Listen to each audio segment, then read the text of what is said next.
asabim buziladi agar menga kimdir qarab turib erkak kishini omadi bilan o'ynashma deydigan bo'lsa, ey dalboya, menda hech qanaqa omad degan narsa yo'q, birgiraman. Bu yerda sabr, mehnat, birovlarning fikriga qo'tadi qo'yib qo'yish va любой mana sharoitga ko'nib ketadigan, любой komfort zonadan chiqib ketadigan, mana duxi bor, yurak bor yigit. Bu qaysidir dalboyib erkak kishini omadi bilan o'ynashma deb qo'ysa, hammasi shu gullik ko'rpasini ustiga yotib olib, erkak kishini omadi bilan o'ynashma deb nihoya harakatni meni kutadi, qachon jalabda oltin qush kelib boshga chiqib ketishini. Yiba qo'tagan bo'lmasa turib harakat qilmasang, yiba u Instagram, TikTokdagi dalboyiblarni kuzatib, o'shalardan inspiration, vdохновление olma naxuy.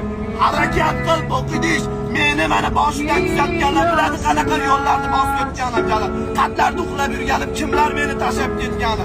Nechtasi O'zbekistonga qaytib ketdi. Chidolmadi, sabr qila olmadi. Birovlarning fikriga qo'tadi qo'ygan holatda darsi takansa bosish kerak. Akalar unaqa qilib o'tirib olib, erkak kishini omadi bilan o'ynashma. Babuin bo'l, dalboyob. Babuin.